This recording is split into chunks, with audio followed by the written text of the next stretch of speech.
Audio's cool. We like sound. Just gonna go ahead and make sure that it is running for you guys. I didn't turn my mic on yet. Hold on one. Ready? Audio's cool. There we go. Okay. Now that we've made sure things are working, salutations, friend. My name is Brianna Bond, otherwise known as No Ordinary Scholar, and the picture that was up just before this was actually a picture of my book, The Queen of Thieves, A New Throne, the first book in my psychological thriller series. You should go check it out. It's available on Amazon.com. Link is going to be down below. But let us talk today about the Green Hornet. And just letting you know, there's going to be some weird sounds. There's probably going to be a little bit more traffic noise than you're used to, because we're cooking right now. We just got back. We had to run some errands. We had to do it's been a busy morning, and we're back and we're starving. And so food is cooking. We don't have like a decent vent in this apartment, so windows are open. And just so we can like not choke ourselves and our little asthmatic kittens. So that's that. But it's okay, because this isn't like a studio thing. This is some friends hanging out and having some chatums about the books that I've read. It's like a little book club, except we're a book club here. But anyway, the Green Hornet. I want to begin. Let's go over why I was interested in the Green Hornet. So, and you can hate me as much as you want for this. There is a Green Hornet movie starring Seth Rogen, and I love that movie. I thought it was funny. I appreciated the fact that you had this main character that was absolutely like, he could throw a couple good punches, but he really was not like a combat ready guy. I appreciated that. He was comical. And then you have his friend. There's a whole scene about arguing about whether or not he's a sidekick or not. I'll call him his partner. And they would fight, and that guy is just like crazy good at everything. And I appreciated that dynamic. Things that I didn't like about the movie, things that I admit were not good about the movie. I hated the fact that became a whole thing of like, you're the sidekick, I'm the Green Hornet, you're just the chauffeur. I hated that. I hated that so much. That felt like such a waste of time. That felt like it was such a lame move to go with, but whatever. So there was that. That's Chip in the background. Back there, the little white blob over there, that's the new cat Chip, by the way.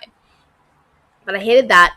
I also hated when his name was Kato. When Kato would fight, it would do this weird thing where it like turned red, and he would kind of like zoom in and like analyze the situation, but it would turn red. Like how some shows, how specifically Sherlock would do Sherlock Holmes thinking and analyzing a room. It would kind of do that, but it was red and it was weird, and it was going super fast because it was an action scene, and I didn't like that either. And I can't for sure remember, but I also don't think I really was like super into all the jump cuts with the action scenes.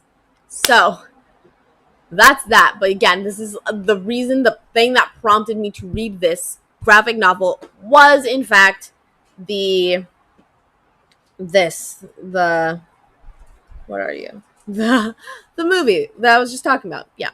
So I have the 5 things like plot wise that you really need to understand to know what I'm going to be talking about further. And honestly, the first thing is for sure, this is actually kind of a sequel series. So let's talk about the Green Hornet and the origins of the Green Hornet. So the Green Hornet is this man, Britt Reid. He is like the son of a billionaire.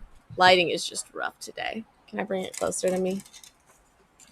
Oh, now my shade is gone. I think this thing is just over it. You're over it. You're over it. Tried. Nope. It's not working. It's not working out. We're trying. It's a rough time. It's a hard enough life. But we'll just remove that and just go like that. There we go. Sure. I just look oily because I'm sweating. I've been sweating. But anyways, so what even was I saying? So you have this Britt Reid. He is the son of a millionaire, and he's kind of just lazy. He hasn't really been doing anything. He's a party animal, and his father passes away. And Britt Reid's father was the owner of a newspaper, and so he then inherits this newspaper, and he doesn't know what to do with it. He's never had to like really work a day in his life, and so he doesn't know what to do with it. He doesn't know what he wants to do with his life. He like ends up kind of teaming up with his father's old mechanic, and then this mechanic is just super crazy at doing like all types of things and builds this wicked car that they decide they want to go like. They have originally wanted to vandalize the statue of his father because Britt didn't really have a good relationship with his father. So they wanted to go vandalize the statue of his father. And then someone was trying, like, and again, remember, I'm specifically talking about the movie here. I'm not talking about the original Green Hornet comics. But, like, they see someone getting mugged, and they go stop the muggers and like, hey, what we should do is we should pose. People like to race in Hawaii. But we should pose like we are criminals, like we're bad guys, but actually be fighting all of the bad guys. And so they do this until they essentially just put away all of the crime, stop all the crime, put away all the crime families in Century City, in their town. So they decide to retire. And Britt's like, I don't want my son to ever know like what I was the Green Hornet. I don't want him to know anything about me being the Green Hornet. So that's all number one. Number two is then like Britt and his son. And this is a thing that's kind of, I'm not sure if it's because they just don't say his name in the story, or if it's like not necessarily a very standout character. I have no idea what his son's name is. They said it a couple times. I don't remember, so we're gonna call him Britts Son. We're gonna call him Britts Son the whole time. But Britts Son, they don't have like the greatest relationship, and Britt is murdered at an event he was hosting to try and like push for the mayor's re-election bid. So Kato and his daughter come grab Britts Son and be like, and they say, hey, your father was the Green Hornet, and he had this whole plan set up so in the event that he is murdered, you are to leave the country and just hang out here until we can get to the bottom of his murder. So then, and Kato's daughter is essentially tasked with the job of like killing the murderer of Britt Reid, because Kato's been like training her entire life. She has a costume, the works. 4 is Britts Son because they're like, he's on this plane, and the plane is full of Hornet gear that they're also trying to ship out so that way no one can get their hands on it. So they're on this plane full of Hornet gear, and he has like a revelation. He gets in a Hornet costume and goes try and help Katos Daughter with like, she's trying to, what's the word? She's trying to actually just like face off and stand up to like a group of thugs to try and find out information about the murder of Britts Son. And so he goes and helps her. And the last we see of them is really them kind of like getting away from that situation. An interesting, I'll get back into this interesting point later, but the last thing you really need to know is that it turns out the mayor, a mob boss that at the very beginning of the graphic novel had been reported dead in his cell, but he's apparently not dead. So the mayor, this mob boss, and the mob boss's son, who hasn't seen his dad like his entire life because his dad has been in jail. Remember, Britt and Kato put away all of the criminals and all of the crime families in their town. So this man was in jail for probably around like a decade, maybe 20 years. So his son hasn't grown up with a father. So those 3 are behind the death of Britt Reid, because essentially the mayor's hoping that, because for his entire time being mayor, he has essentially run on the fact that he is the one that has been able to kind of like control crime in this town. And with no crime around, people kind of aren't as much wanting to lean towards him. He's essentially been like a war president for this town.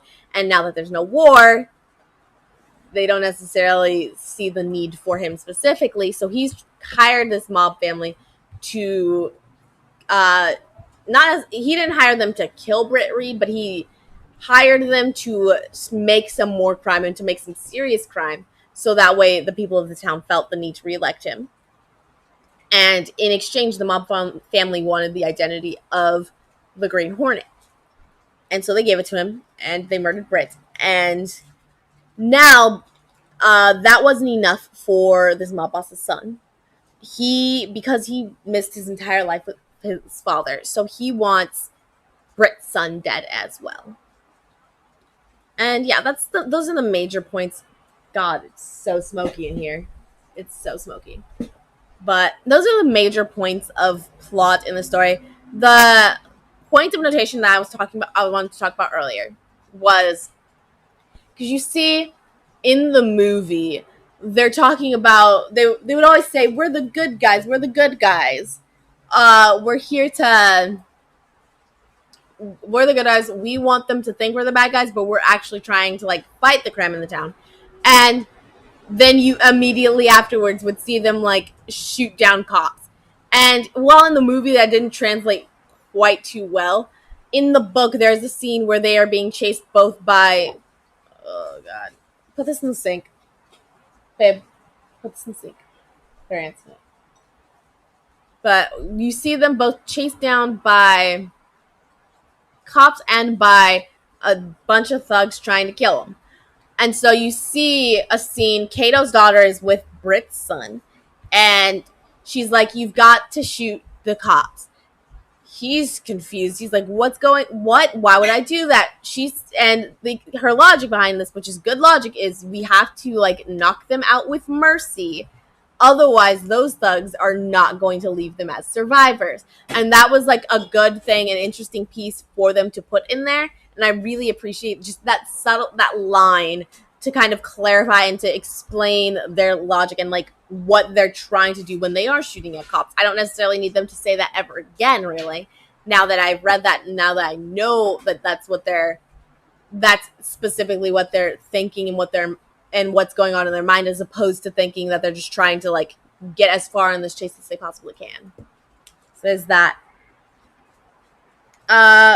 Another thing I really liked in this was that you do have like this bad relationship, because you see a little bit of like because in the graphic novel is essentially like a collection of the different individual comic issues.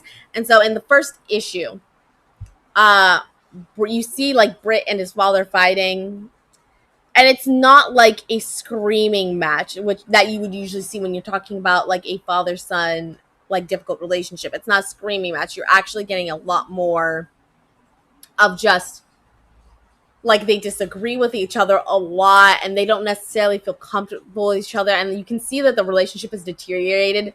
But in the moment, it's a lot of just seeing Britt so heartbroken that he doesn't have a stronger relationship with his son. And I appreciate having just the differentiation of it's not them like just yelling at each other back and forth, and that they regularly try to have a relationship with each other. And it's been harder for them since because I think the idea with the relationship is that Britt's son thinks Britt was working too much, and he specifically wasn't there. His mother got cancer, and he wasn't there in her last days. And so that's essentially what I recall of like the situation. And you see like the relationship is deteriorated, and it's been harder on them since his mom passed away. And you just see how heartbroken and how much this hurts Britt personally, losing his son this way. And I really appreciated getting to see that in the comic. Also, another note, I have like 4 specific notes on this, 4 or 5 specific notes on this. The next one is in this book, you also get a lot of people like talking about how Britt inherited the newspaper from his father when he was like 20 or something.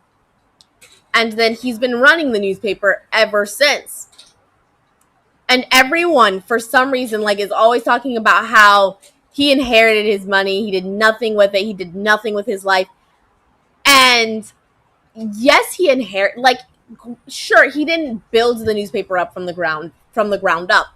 But still, running an entire newspaper is a lot of, like, everyone's acting like it's such a no-brainer. Like, anyone could run a full newspaper. Anyone could be the CEO, editor-in-chief of a newspaper, own a company that massive that has its own, like, skyscraper in the town.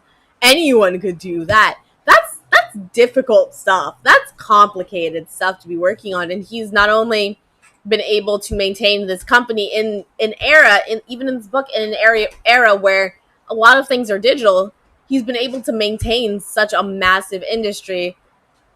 And that's impressive. And everyone's just, he's done nothing with his life. Even if, and it's supposed to be a thing of none of these people know about the Green Hornet, but still, like, that's some solid extracurricular, like, that's a hard task, is like keeping this whole business afloat. He's done a lot and no one gives him credit for it. Not his son, not like these like big fancy like rich people that come to the banquet that he dies in. It's upsetting. Oh, my mic.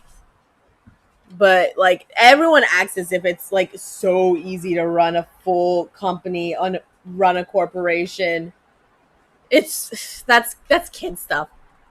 That's a lot. That's a lot, man. And he does not get nearly enough credit for that. Okay. And I think I only had like two other things. So this book, or actually let's go to this one first. What bothers me, and I hate it, because remember how I said everything was in issues. From the very beginning, it was obvious that this was like the son of the mob boss was going to be behind it. Granted, did I expect the mob boss to be alive? No, but I was for sure the son of the mob boss was behind all of this. What I'm so upset about is because at the end of issue 1 is when Britt Reid dies. The first page of issue 2, it's like, I wish I could pull up the image, but it was like I don't remember what the background image was, but you see Britt's face. And like a little box saying he just got murdered.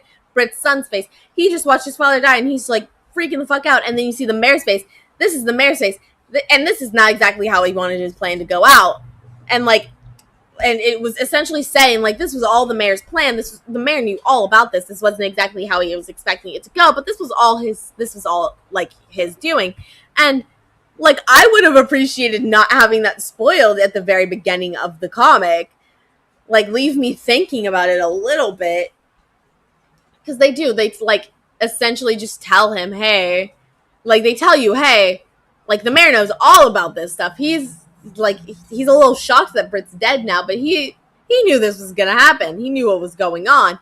And because I don't really like the mob boss thing isn't as big of a hit as it would have been to like at the very end of all of this then find out that the mayor, this mob boss, and the mob boss's son are all connected in this. That would have been so much better than just telling me like on like the first page of the second issue that the mayor is behind all of this. That felt like such a spoiler, and it ruined the ending, and that made me disappointed me. It hurt my feelings. And the last thing about this book, okay, maybe I'll give two more points. So, one thing about this book, as a general thing, is it's super exposition.